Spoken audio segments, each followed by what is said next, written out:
All right, this is May 2022 market update. Um, right away, we know that the market has fallen about 10%, and it's really been up and down between that 10% and right up to roughly flat-ish because I think the last high was around 36,000 and change. This is the Dow Industrial Index that I'm talking about. And so we haven't been above our high yet in the Dow, but we definitely have been down 10% before. And so there's a lot of talk of recession and there are really good questions being asked as to where we're heading. And so we know that inflation has been the talk of the town. That definitely has affected business. It's affected consumers. But 20% is calculable recession, right? So when we see a 20% drop in the Dow index, then we know for sure we're in a recession. We haven't gotten there yet. We're still, like I said, hovering at about 10%. So really interested to see what happens from here. I want to quickly look at again kind of where we've come from and where we are. Last month, 80% of the companies in our basket of stock were above their 50-day, and now only 34% are above their 50-day. I am starting to graph this stuff to really kind of see what's going on. And I've said it before, I'll say it again, I really need more data to really be able to dial in to make any sort of decisions based on this information. But it is becoming interesting to see, okay? What you see at the top is the percentage of companies above their 200-day, and what you see at the bottom are a percentage of companies above their 50-day. Of course, these graphs pretty much mirror each other, and that's to be expected. If we ever were to see a cross, I'm not sure what that means, but it will definitely be something interesting. As of right now, they're kind of just following each other, all right? What's interesting, though, is it is flat, but still trending up, right? And so I think that is really telling of, again, where we are, because there's a lot of fear out there.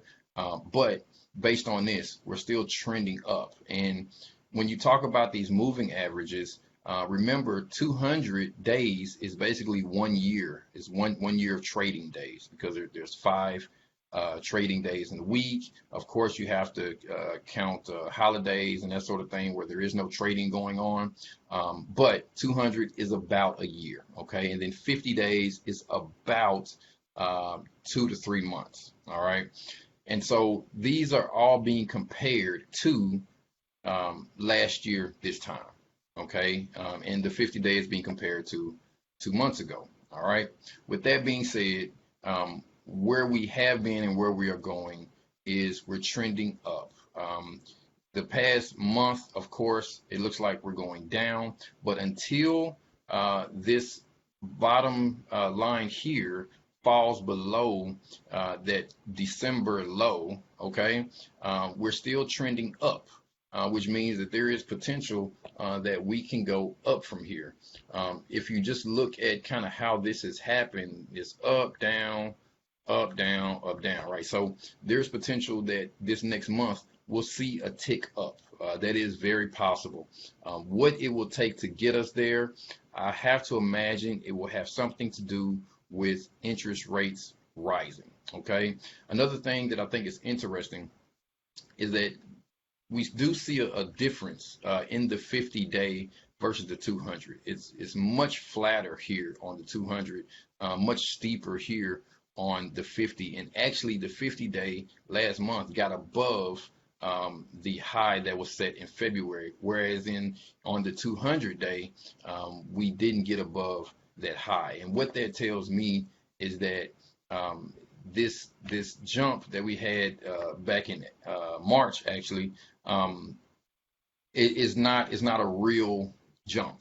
Okay, it means that yes, prices did rise, but there's no long-term trend there. Okay, nothing is changing. And so if you look at the 200 day, when you come from this high in February, we're definitely trending down. Okay, we're definitely trending down, no question about it. Again, next month, I think, or this month rather, I think will really tell the tale on what happens the rest of the year. Because if in fact interest rates rise and we do see some of these sectors that have not been doing so well start to tick up, the biggest one, of course, is the financial sector. If that happens, then we can definitely see some changes. However, if that doesn't, and we're still having this weakening consumer, watch out below. We can definitely start playing around with that 20% drop that I talked about earlier. Now let's take a quick look at the sectors and just kind of see where everything is. You see the basic sector has ticked up just a bit. However, the 50-day is worse than 63% of the market. And I think that is really saying something, because remember, the basic material sector are all the things and all the companies that make the things that we need to build. Okay.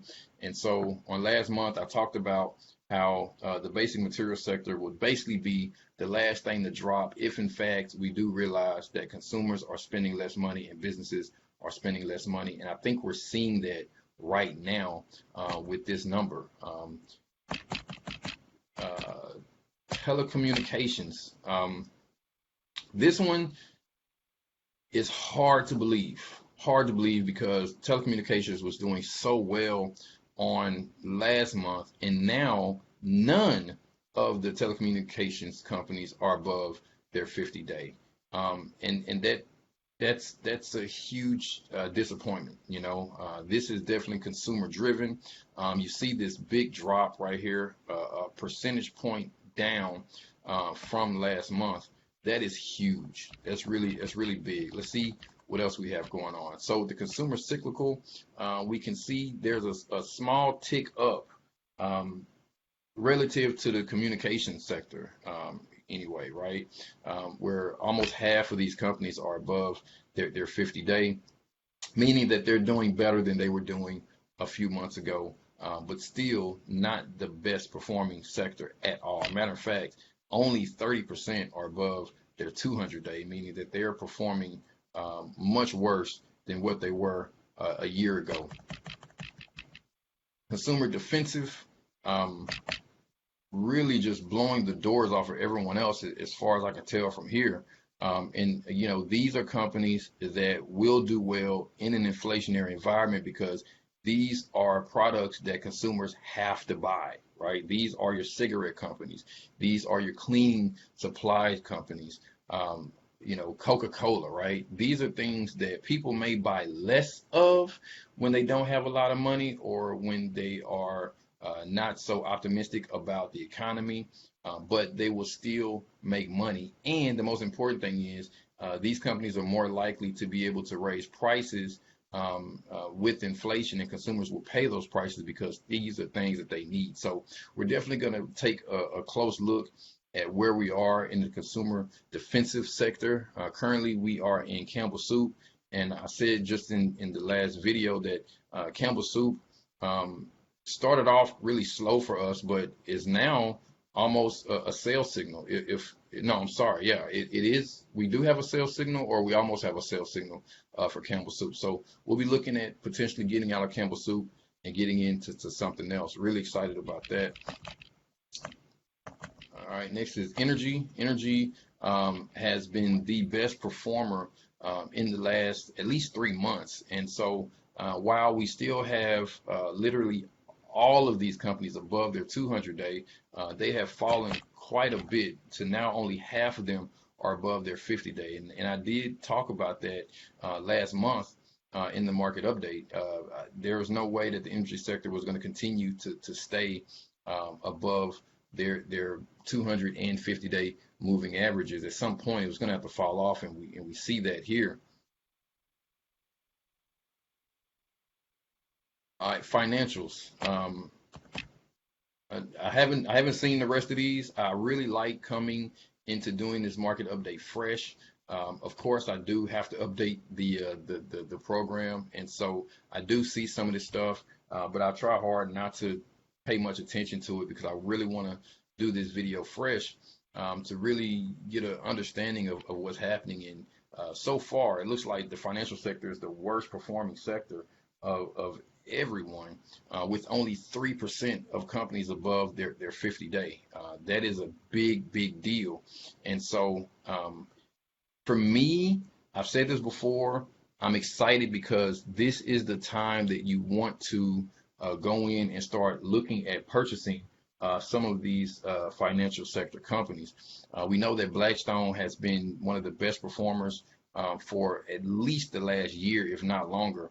And so, while I am excited, I'm always reminded to check my emotions, because numbers are important, right? And if the numbers don't make sense, then no matter how excited I may be, we can't jump, right? But yeah, right now, financial sector not doing great at all. It does give me some encouragement though, because Regis Financial, even though they're in one of the worst performing sectors, has the price has been steady. It's pretty much stuck at $20, and so I think that's really good. We'll see what happens from here. What's next? H, yeah, health. Health, surprisingly, is doing okay. Not good, not great. The health sector has been really, just, it hasn't been great. The health sector has kind of been doing what it does. I think the COVID thing really did give a boost to the health sector, but it just there's not a whole lot I can say about it. Not really affected by inflation so much, at least from what I've read in the earnings calls, but definitely, it does have an effect, right? But again, sector seems to be doing just fine. Only 2% better than the rest of the sectors, but still positive. All right, industrials. Industrials again, consumer based, business based, um, not doing great at all. Only 17% above their 50-day, and so that is again weakening consumer. That's just what's happening. All right, real estate. I was expecting real estate to be as bad as the financial sector, and sure enough, it is as bad, but not as bad. so, so the financial sector, I think we can say, is the worst performing sector right now, with real estate maybe coming in a close second. Um, and again, that has everything to do with consumer, has everything to do with interest rates. Typically, what happens though is when interest rates rise, these real estate companies don't do as well. There are some companies though that's in this basket of stocks that will benefit from this rate increase, and the reason why is because a lot of times what these real estate companies will do is they'll act more like banks, where they will literally go out and borrow money and then loan money, um, specifically for real estate. Now, if the consumer is weakening and there aren't a lot of new mortgages being sold, then of course that's going to affect these companies. Um, but higher rates also means that they make more money too. So again, it's no different than the financial sector where, higher interest rates is a good thing, but if you have people spending less money and people investing less, that hurts the bottom line. Technology, I expect it to be as bad as, well, I knew technology was not going to be great, but I expected it to be just about the same as consumer cyclical sector, and it looks like it's doing a bit worse. Let's see, 40 and 50. Number is 40 and 30. So, what this means to me is that the technology sector and the consumer cyclical sector are really kind of go hand in hand because they're consumer focused, right? And so when people are spending less money, typically they'll spend less on electronics. But it appears that um, technology, again, with the talk of supply constraint and all this kind of stuff, and I think that conversation is over with now, but it's still kind of in the air, right? About getting parts and things from these Asian countries. I know that just recently China shut down again, and so I'm sure that does affect electronic parts and things of that nature coming into these companies to get things sold. But I really think the biggest or bigger story has to do with the consumer. So unless we see something happen on the positive end, as far as Joe Blow, Main Street, I expect the technology sector to continue to falter. Our utilities, last but not least, doing probably the best out of all the sectors, has been the case for quite some time. I don't expect that to change. The only thing that can really bring down the utility sector is if we have, you know, a recession, basically, right? I mean, as long as people can afford to pay their light bill, their gas bill, they're going to continue to do that. Um, Weather plays a part sometimes. I think we had a fairly light winter. There was a winter storm, but not anything huge like we've seen in the past. And so I think the utility sector is gonna continue to do well. This is definitely a sector that I think putting money into will really help. Um, Summertime is coming, and so as far as weather goes, if we see a heat wave, then that's going to benefit the utility sector, even though brownouts and rolling blackouts and things of that nature can hurt these companies. I think it will do more to help them. So, utility sector and consumer defensive, I think, is where we want to be. And I will go so far to say that even though the consumer defensive sector is doing better than utility sector, the utility sector is really where it's at. Let's just see this number. Actually, no. So I can say definitively the utility sector is the best performing sector currently. And that makes a lot of sense to me. I want to go back and look at energy. Yeah, so it's doing even better than energy. And so I expect that to continue. Take a look at the best performing portfolios. All right, so up standard deviation is at the very top. This is based on 3 years worth of numbers. So we see a lot of up, we see a lot of M score. We do see standard deviation pop up quite a bit. We do see down that shows up here. Alpha is in a couple of these, but not a lot. So nothing to really talk about there. But yeah, definitely up, standard deviation, and M score. And I talk quite a bit about M score, but I think that is a more defensive play than anything else, even though the rest of these seem to be more aggressive, but not really, because up moves means that when there's a lot of volatility, when there's a lot of money coming into the market, a lot of sales, a lot of buys, these companies tend to move up versus move down as far as the price goes. And so that's not necessarily aggressive. That just means that it's less likely to lose money when there's a lot of buying and selling. And I think right now there's definitely some fear in the market, meaning that there's a lot of buying and selling going on. Definitely more selling than buying right now.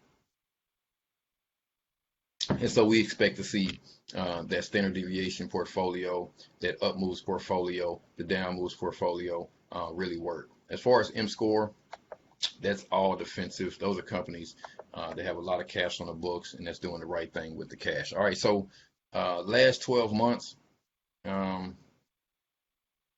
there's really no comparison because there's a huge drop off from the first two. So again, M score. M score is where it's at.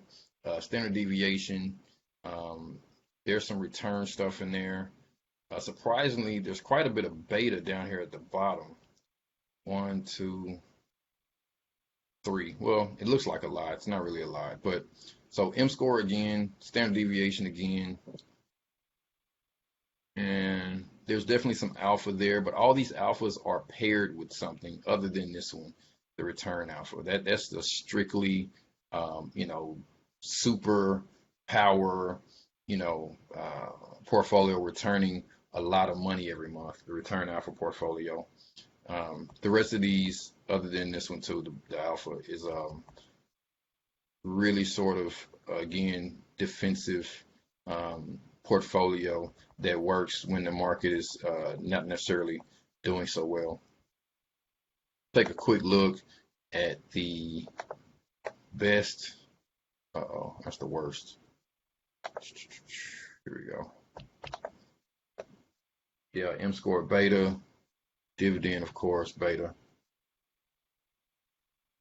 And so these portfolios are those that tend to lose the least amount of money month to month. So on average, M score beta is only down 4% versus some of these others that have been down, you know, 11, 9, 10%.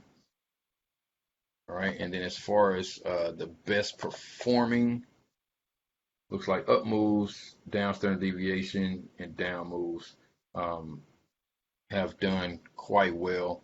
And the down moves portfolio is what we're currently following. As you can see here, even though this one did really well compared to the rest of these guys, the big difference is here on the low end, where even though it went way up, it did not go way down. So it's at 7 versus 9 and 11. So that's very encouraging. Take a look at our heat map here. And so again, this past month, I think everything was down. I think everything lost money. Looks like the up moves portfolio performed the best this last month. Looks like month before last. I'm sorry, not month before last, but last month. Yeah, month before last was also really good. Let's keep going here. 3.5 standard deviation. Looking at all the greens right now. Dividend up, so another up move. These return up, return alpha. This one is really interesting because I expect that the return alpha not to perform very well when the market is down, but it actually didn't do bad. And you know, this is a negative number. Like everything was down across the board, but this one didn't move down as much as some of the other ones. So that's interesting. All right, alpha up again. Up, down, up standard deviation. So a lot of these up portfolios, beta return up, yeah. M score alpha up. So yeah, so that's it.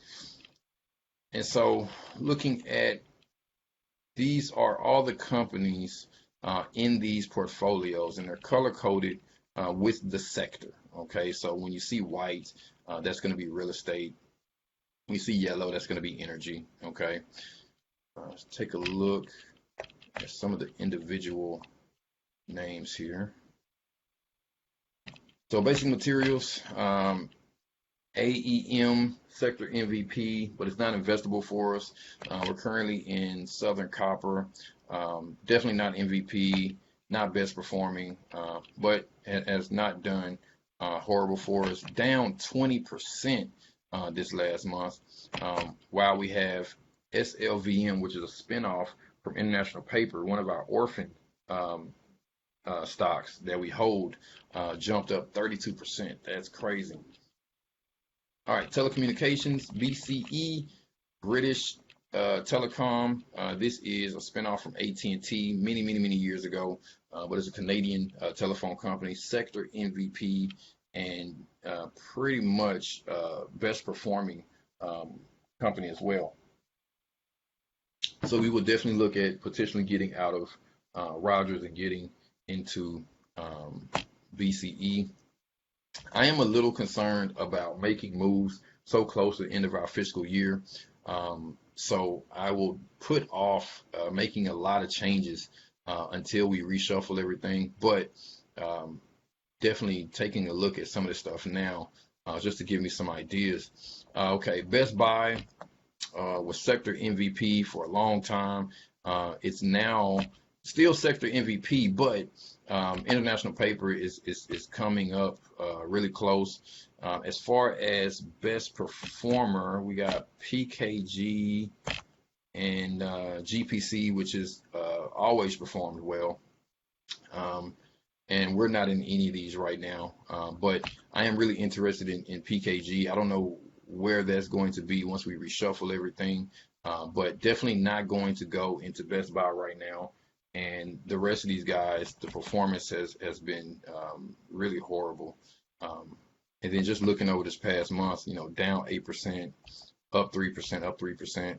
So again, GPC, General Parts, Automotives, I think is a really great company in this environment if they're able to raise prices to fight inflation. Because when you have inflation, when you have a weakening consumer, people are not spending as much on newer cars. They're purchasing older cars, or they're keeping their current cars for longer, meaning that they will have to purchase parts for those cars. So this is a really interesting company to keep an eye on. Our consumer defensive, one of the best performing sectors right now. So super interested in this. It looks like the sector MVP is pretty much spread out amongst the sector. And usually that tells me that basically any of these guys that you choose is going to work month to month. Coca-Cola, number one though. And even, well, no, ADM, yeah, I mean, Coca-Cola is sector MVP, but ADM and BG definitely leading the sector as far as returns go. And I see where Campbell Soup is probably. Where is Campbell Soup? Did I miss Campbell Soup? Okay, Campbell Soup is up here. A negative for the year so far. But it's done well over the last month. Matter of fact, let me look at that number. I'm just curious. Up 4%. Altria cigarettes up 5%. Kellogg's up 4%. Kimberly Clark, that's diapers, up 11%. So, wow. All right. Let's see. Energy. All right. Valero, sector MVP, has been the case for quite some time. At the top of the list as far as performance goes as well at 4%. A lot of these guys are in that neighborhood, though. Energy has done really well, not just recently, but for quite some time as far as performance goes. So really happy with our position there and looking to add to it. All right, financial services, Blackstone, sector MVP has been the case for a long time. That average price performance has come down quite a bit, but still positive, and so positive it just blows the doors off the rest of these guys, really. Down 20% this last month, and I cannot imagine what that means other than the fact that we aren't seeing rates rise fast enough. And so that's the reason why we see a lot of these banks losing quite a bit, but 20% is crazy. And I think that just goes to show that while Blackstone has been the better performer, right? While Blackstone has been a sector MVP, when things go bad, they go really bad. And so the question becomes, does that continue, right? If the financial sector continues to falter, will we see this 20%, 5%, 10% happen month after month until before you know it, it's no longer even positive for the year? I mean, that is possible. Don't want to see it, but something to keep an eye on because they have consistently been really good. Regis Financial made it on the best performing portfolio only once. This is where we are. They are just negative for the year. Really the worst performer for the sector pretty much. Um, but like I said, 20% versus 3%. I am encouraged at the price action. It's moved around, but not a lot. All right. Long sector. All right. Healthcare. We're currently in Merck, which shares the sector MVP with CAH. That's Cardinal Health. Um, Pfizer and CVS performing the best of these guys. And as we can see over here, just in the past month, Pfizer down almost 5%, Merck actually up 6%. I think that has everything to do with COVID because for so long, Pfizer has just been whipping Merck's pants in the COVID race. And now we're starting to see that sort of level off. And so that's really good to see. And we just about have a sell signal on Merck. So really interesting. All right, industrials. Paychex is where we are. They are second place MVP. EMR is sector MVP. Paychex is the better performer, however. And you can see back in April, shot up 15% and then down 8%. So that's unfortunate for us because we got in a little high, but I think that's okay. If we need to add to position, I will be more than happy to do so simply based on these numbers. All right, real estate. Really interesting. I don't know why MPW remains such a strong sector MVP in the sector because they aren't performing very well. But my goodness, they have consistently been on the best performing portfolio 10 out of the last 12 months. And so what that means is every month the program goes and finds the best performing portfolio for that month, and it looks at what companies are in that portfolio.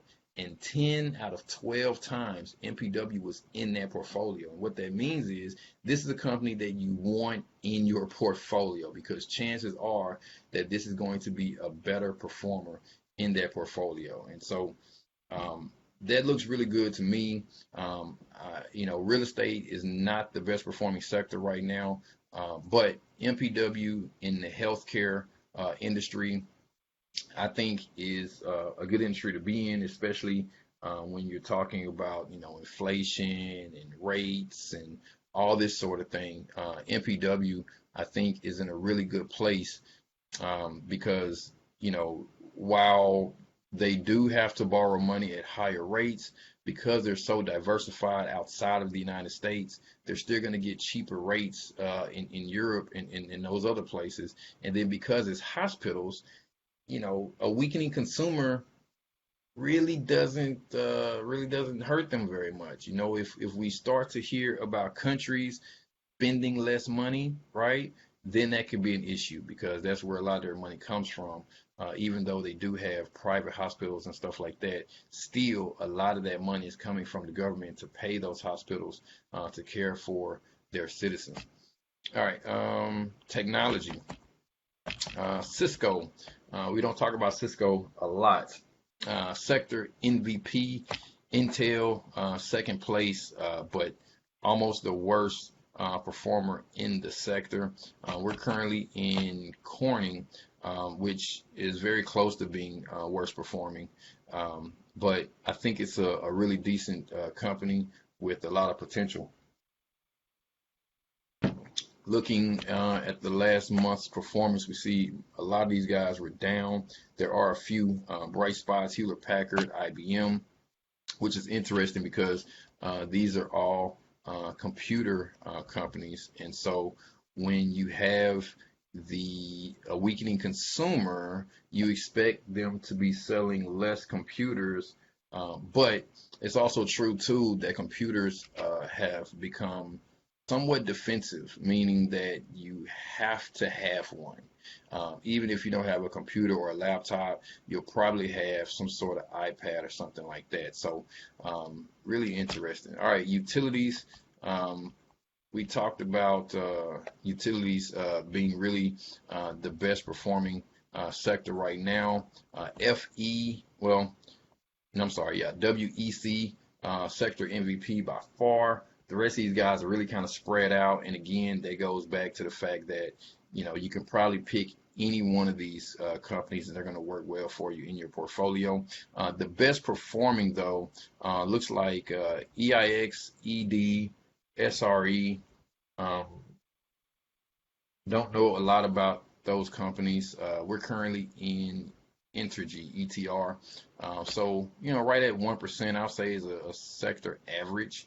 And remember, that's 1% a month. So we're talking about holding this for a year. You're talking about a 12% increase for the year. So that's really good. That's on top of any sort of dividends, which all these utilities are well known for paying really decent dividends. All right, let's see, anything else I want to go over?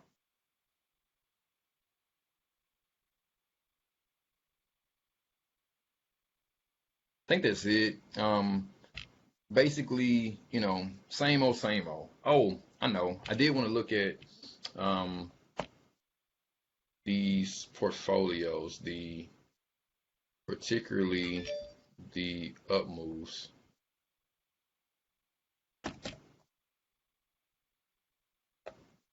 and see what's in there. Because that's not one that we've paid a lot of attention to. Here we go. So let's see what's in here. So we have International Paper, Valero, LNC, don't know anything about them, MPW, Cisco, EMR, AEM, BCE. And I said that AEM wasn't investable for us, but it's in the portfolio, so I guess it has to be. I don't know why I said that. Maybe it's a mistake. I have to go back and look at it to be certain. BCE, we talked about them. Coca-Cola, we talked about them. Cardinal Health, and then there's WC as a utility. So, I mean, basically, one, two out of the 11 we have in our current portfolio. And honestly, the rest of these guys, other than maybe Cisco and Coca-Cola, I don't think we would want to switch out anyway. Let's take a look at the standard deviation. That was another one that came up quite a bit. All right, RY, don't know much about them. I think that's Royal Canadian. I could be wrong though, but I'm sure that's a Canadian bank. Telus is a Canadian phone company. Coca-Cola again in the defensive sector. FTS utilities. I don't think utilities matter. I think any utility you throw in here is going to work right now. IBM, we talked about them in technology. Pfizer, of course. GPC is interesting. EMB, again, throw any sort of energy name in there, and I think it'll work. Annaly is interesting because Annaly, I don't expect to be part of the standard deviation portfolio because Annaly is one of those real estate companies that acts like a bank. And so I expect them to be way up and down, but obviously it's not. So that's really interesting. We have Annaly as an orphan stock, and we've held it for quite some time. They pay a really big dividend, so that helps even when the stock price doesn't move around a lot.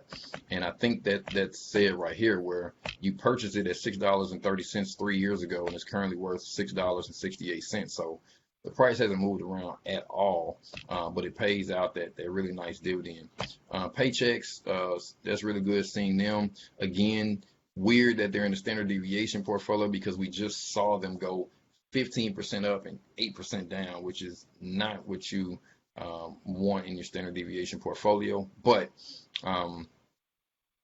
obviously, they've done consistently well over the last 3 years because that's where these numbers are coming from, are from 3 years worth of data. And that's the reason why it's important to have, a large data set, because what you see month to month, day to day, doesn't really matter, right? It's what you do consistently that really says who you are and what you're about. And Paychecks for sure is a decent company, and obviously the stock price doesn't move around that much. And then NEM in basic materials. Don't know a lot about them, but again, we see Coca-Cola again. We see IBM again. So GPC. So a lot of these companies in here we know are doing really well. Let's take a look at the up standard deviation. What was that? Yeah, the up standard deviation. Just to see what the difference is between the pure up portfolio and the pure standard deviation portfolio, and just see how that plays out.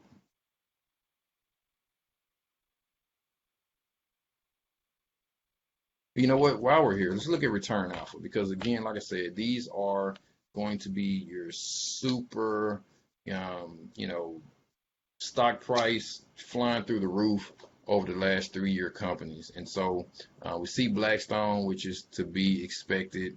Intel is interesting, didn't expect that. Best Buy makes sense. AEM again in basic materials. Valero makes sense. Paychecks, I can see that. MPW is surprising. Merck, surprising. PEG, seen them quite a bit. GIS, I've mentioned them before, not quite sure what they do, but and then BCE again. So it's interesting, when you talk about the up moves portfolio, which I said before, are companies that when there is a lot of volume, when there is a lot of buying and selling, these companies tend to move up.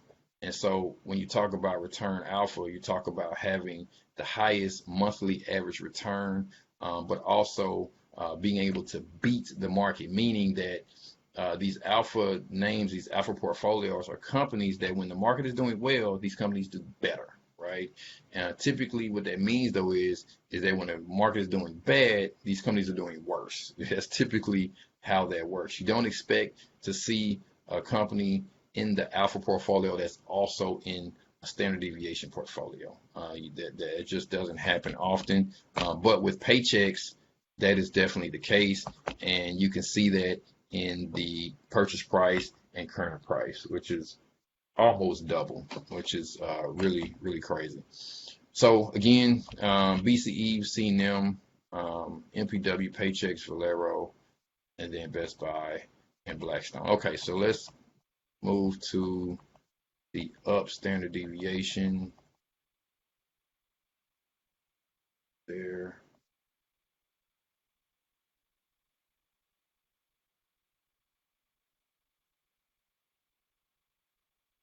All right, here we go. And you know what? These companies look very familiar, very close. So International Paper again, Valero again, MPW again, LNC again, Cisco again, Raytheon is new, BCE again, AM again, Coca-Cola again, WEC, we know their sector, MVP, and then Cardinal Health again.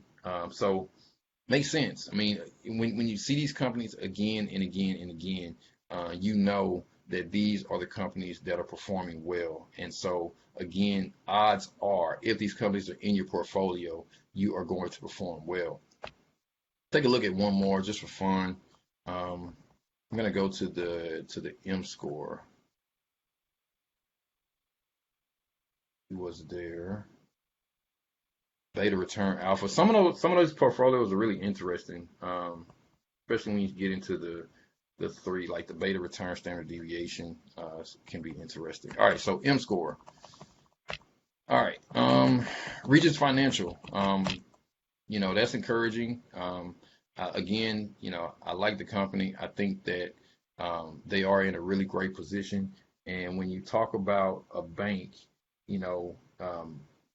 management score is really what you want out of your financial institution. These are companies that have a lot of cash, not a lot of debt, right? And they are managing their cash well. And those are the kind of companies that you want to be a part of when things aren't looking so great. Okay, and that may be why we see a company like Blackstone, which is definitely going to be in the up portfolio and the return and the alpha and stuff like that, but not in the standard deviation and not in necessarily M score. When you see a 20% drop in 1 month, Best Buy is interesting. They are becoming very Walmart-esque in that space. I think COVID really helped solidify their position. There were a few companies in the past that were Best Buy's competition, but not anymore. Because Amazon is definitely competition, but Amazon does not have any stores you can walk into and you can try stuff out, right? Amazon does not allow you to purchase something, use it, and bring it back. Best Buy has that. They are very Walmart-esque in that place. They don't sell clothes, they don't sell food, but if you need electronics, I don't know where else you go. I don't know where else you go. And they have stores across the country. They have done some things well as far as shrinking their company by closing some of their outside the U.S. Stores. And so seeing them in the M-Score portfolio is really interesting. But they just have not been performing well over the last couple months. And so, again, we're going to stay out of the space, but definitely something to keep our eye on. Paychecks, again, a powerhouse in the human resources space. If you have a large company and you don't want to have your own human resources and payroll department, you go to Paychecks, you go to ADP. And these guys have been doing that for a long time and doing it well. Southern Copper, really encouraging to see them here in this M-Score portfolio. EOG, again, I don't put a lot of weight on this because I think that any company in that energy sector that you throw into this portfolio is going to perform just as well. But with that being said, when you look at the purchase price of 50 and the current price of 123, you go, whoa, right? All right, Cisco, seen them before again and again. Philip Morris, cigarette company with Altria MO, has always done well, will continue to do well, and they can raise prices at will and blame it on the government. I mean, you got a great thing going.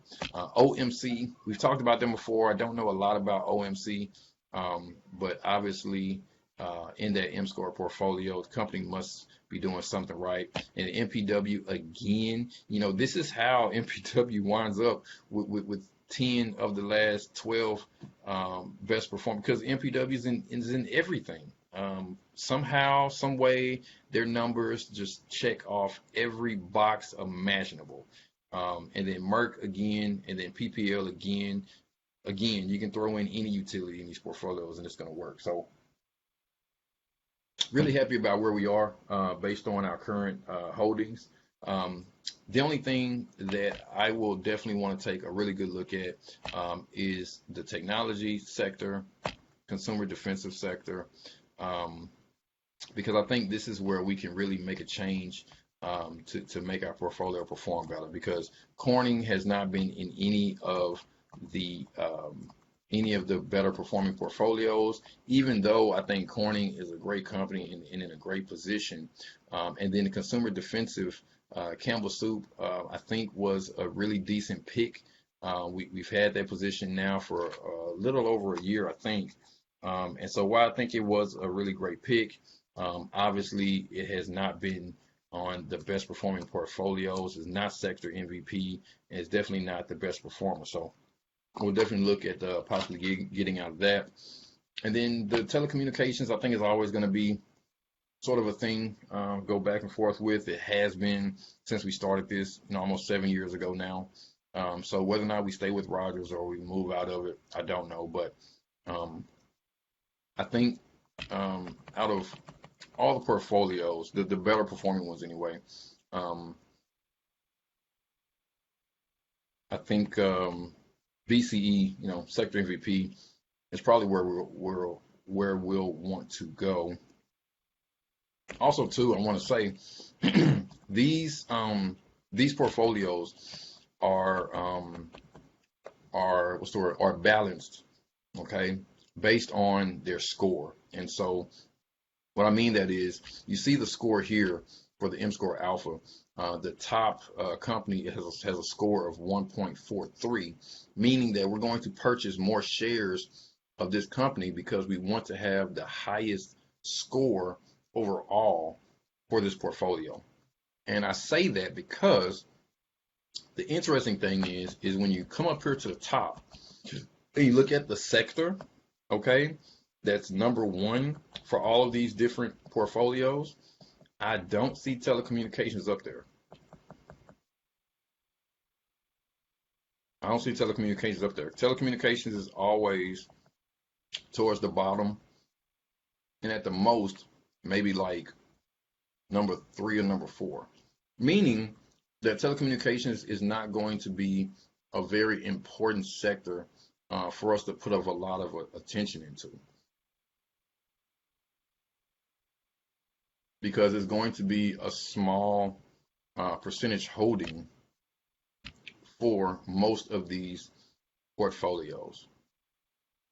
See, telecommunications is way down here at the bottom, and AT&T we know has horrible performance for a long time, and it's only 2% of this portfolio, only 2%.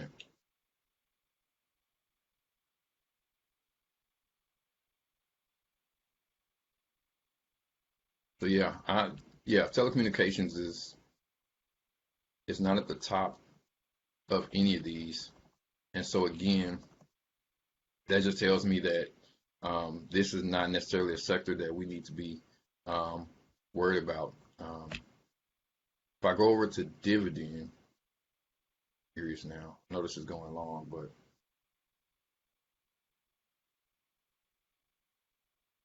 I just want to see. Come over to dividend.